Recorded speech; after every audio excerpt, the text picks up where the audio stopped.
Hello, this is Pastor Kevin of Antioch United Methodist Church. Good to have you on our official YouTube channel. This is my message for Sunday, August 28th, which I will preach at 8:30 and 11 o'clock a.m., both in person and on Facebook Live.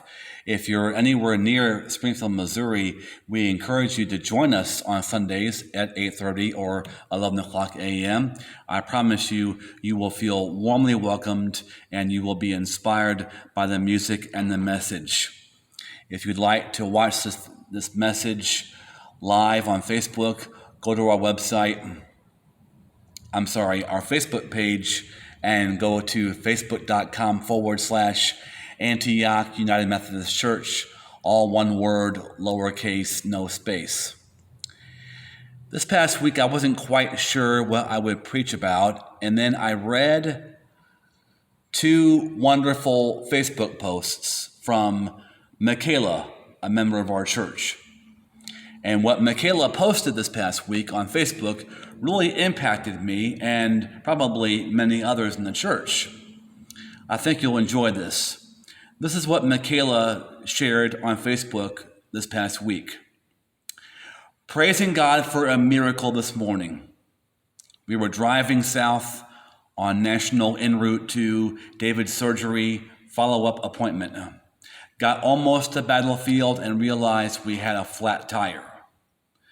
No traffic behind us, so we were able to get into the left lane and stop at the come and go to check things out. I tried to call the doctor's office to tell them that we were going to be late, but I couldn't get through. Went back to see what David thought we should do. A young lady in the car next to us asked if she could help. Turns out she knew how to change tires and offered to help. She insisted on taking us to David's appointment, and then she and I returned to fix the tire.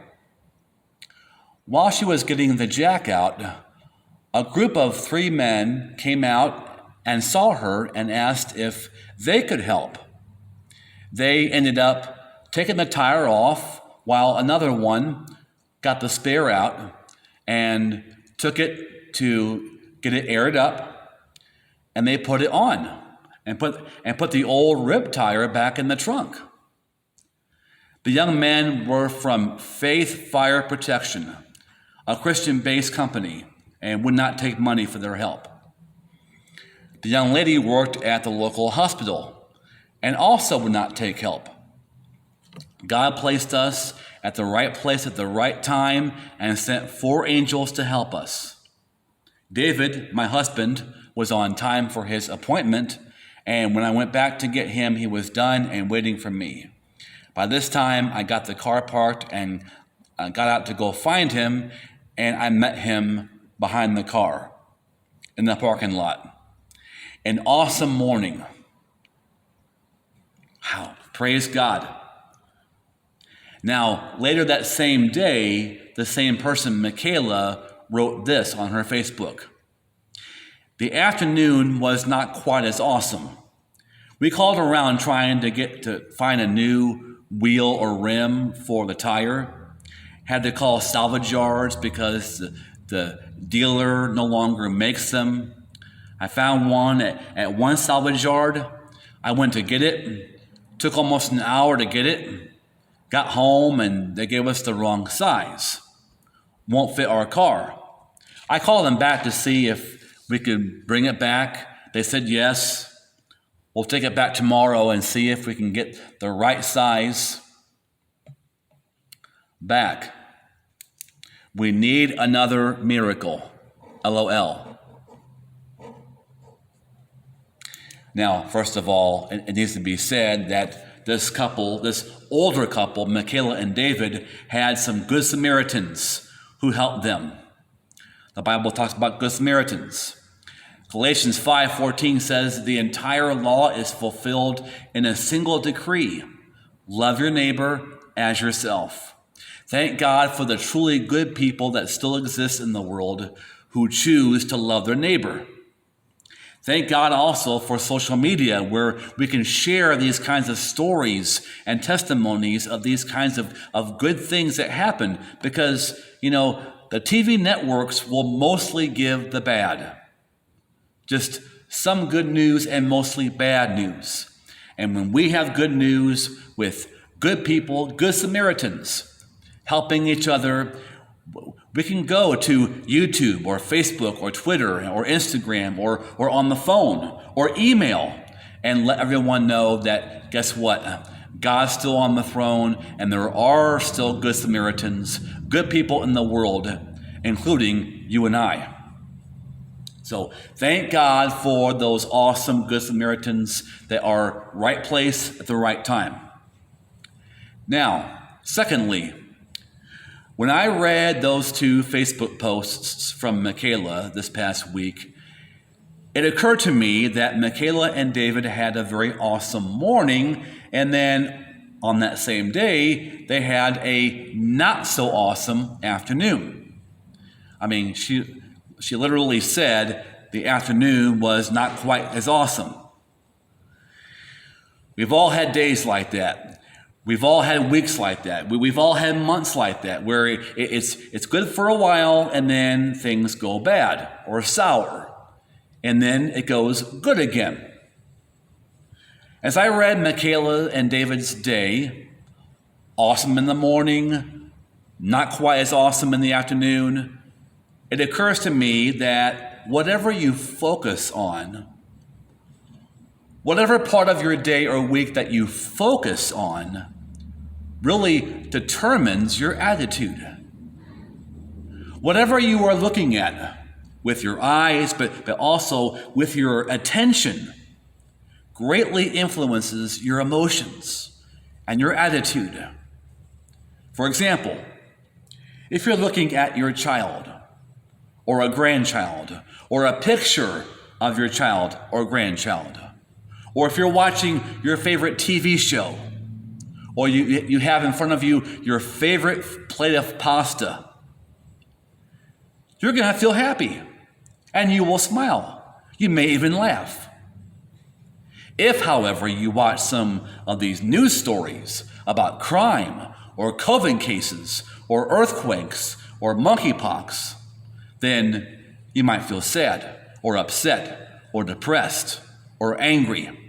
So what you look at and what you give your attention to is very important and very powerful, because what you give your attention to greatly influences your emotions and your attitude and even your personality, whether you are cheerful or grumpy. So if you focus on the not so good part of your day or week, you will feel discouraged or disappointed, maybe angry or anxious. But if you and I focus on the awesome parts of your day or a week, you and I will feel blessed, happy, joyful, thankful. Whatever you focus on influences how you feel. So this message in this video is, what are you looking at? What are you looking at? What are you looking at in your own life? In the Bible, when the Apostle Peter looked at Jesus, what did he do? He walked on water. When he looked at the storm, he began to sink. That's true for your own life, in the figurative sense. Are you looking a whole lot at the good things of your life, the good people of your life? Or are you looking mostly a whole lot at the bad things of your life, at the bad people, the jerks that you can't stand? On any given week or day, are you focusing on the blessings, the happy moments of your day or your week? Or are you focusing your attention on the negative things, the upsetting things, the unhappy things, or the things that made you angry, or the people who made you angry? Again, whatever you're looking at or focusing on influences and sometimes determines how you feel and really how you live. Prove it to yourself. Read online a lot of the crime news and negative news and see how you feel. And then watch your favorite movie and then see how you feel. And you can prove this to yourself. So, if I have in this video made the case to you right now that you accept, or maybe you are already understanding and have proved it to yourself that what you focus on influences your emotions, then from this moment on, what are you going to choose to look at and focus on the most? Now, we have to look at all of reality. We can't be Pollyanna or naive. I'm not suggesting that we are only aware of what is good and that we ignore what is negative or bad. I'm not saying that. We have to be aware of and know about all of reality, the good, the bad, all of it. And you have to know what's going on in your life, your family, your marriage, your home, the good and the bad. So I'm not promoting naivete. You can know all about your life, the good and the ugly. But what you focus on, that's the key. What are you looking at a whole lot and talking about and thinking about the most?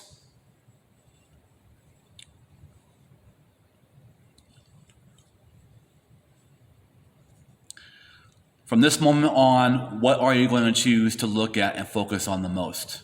For example, this Monday or Tuesday, if you go into work, are you going to choose to focus on the things that you like about your job, the people that you like at your job? Or are you going to choose to focus upon the things or the people that you don't like at your job?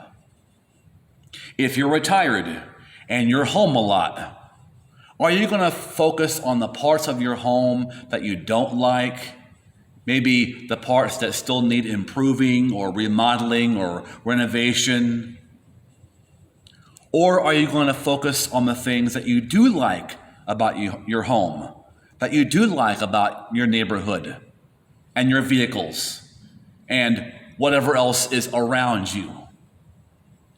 If you're married or dating somebody, what are you going to choose to focus on regarding your spouse or your boyfriend, your girlfriend? Are you going to focus on that person's irritating habits? You know, those things about that person that get on your nerve all the time? Or are you going to focus on the things that made you fall in love with him or her in the first place? It's totally up to you. It's not up to God or the devil, not angels or demons. We can't blame anyone up there or down there or anybody in your life. We can't blame any person for our attitude or feelings, except who? Ourselves. And what we choose to focus on. Now, there are exceptions to this. Some days are just so bad that you can't feel anything but pain. In the Bible, with Job losing so much, all he had was pain. Jesus in the Garden of Gethsemane, crying and praying and sweating great drops of blood. Bad day for Jesus. And the next day, it wasn't any better. How about your worst day? When you lost a loved one, or something terrible happens with your house, your vehicle, or a loved one is sick, something horrible happens with a brother or a sister, your child. There are those days. There are those days that are all bad. Just like there are some days that are all good. But besides those few exceptions to the rule, with most days, there's something bad and there's something good in your day, in your week. So what are you looking at? What are you focusing on in your life, in your day, in your partner, in your kids? The quality of your day is not determined by God or the devil or even anybody else. No matter how somebody else made you feel. If someone made you angry, what does God's word say? Be angry, but sin not. Do not let the sun go down on your wrath. That Bible that you have is either worth following all the time, or it's not worth following any of the time.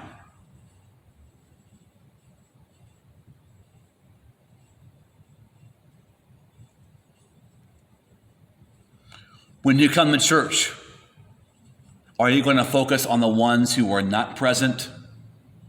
Are you going to focus on the seats that are empty? Are you going to focus on that person you don't like or who doesn't like you? Or are you going to focus on the ones who are present? The people who chose to get up, get ready, get dressed, and go to church and worship with you? Are you going to choose to focus on the ones who smile when they see you? And the ones that you like to talk to? Whatever you choose to focus on, and whomever you choose to focus on at church, influences the quality of your Sunday morning. Every Sunday. Speaking of church, this has been floating around Facebook for a while. You may have read this already, but I think all of us needs to hear this. A woman went to her pastor and said, "Pastor, I won't be coming to church anymore here." The pastor said, "But why?" She said, "Well, I saw a woman gossiping about another church member, and one man is a hypocrite, and the worship team is all messed up and doing it wrong, and people are scrolling on their phones during services, among so many other things that I see wrong in the church." The pastor replied, "Okay, but before you go, do me a favor. Take a full glass of water and walk around the church 3 times without spilling a drop on the ground. Afterwards, leave the church if you desire." The lady thought, that's too easy. So she walked 3 times around the church as the pastor had asked. When she finished, she told the pastor that she was ready to leave. The pastor said, "Before you leave, I want to ask you, when you were walking around the church, did you see anyone gossiping?" She said, "No." "Did you see any hypocrites?" "No." "Anyone looking at their phone?" "No." "You know why?" She said, "No." He said, "You were focused on the glass to make sure you didn't stumble and spill any water." It's the same with our life. When we keep our eyes on Jesus, we don't have time to see the mistakes of others. We will reach out a helping hand to them and concentrate and focus on our own walk with the Lord. Isn't that good? Ultimately, it's not about you. It's not about me. It's about who? God, Jesus, Lord. All good answers.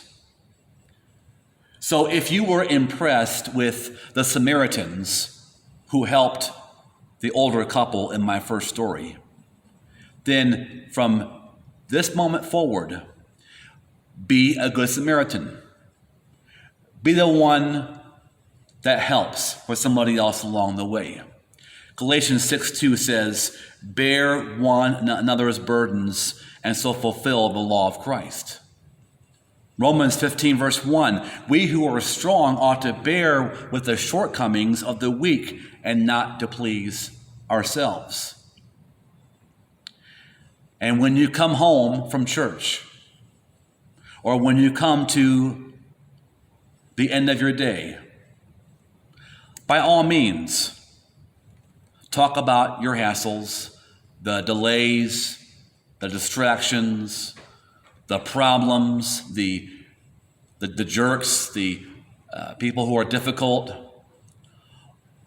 But talk more and think more about the joys, the blessings, the happy moments of your day, because that will make you a much happier, healthier person. Thank you for watching. If you enjoyed this, please give a comment or a like and subscribe to our channel. I'll be here every Friday to share with you right here my message for the next Sunday. If this message blessed you, or you love our church, or even like our church, please support our church. Go to our website, AntiochUMC.info, and click that red donate button and give your best gift. Thanks so much. God bless you.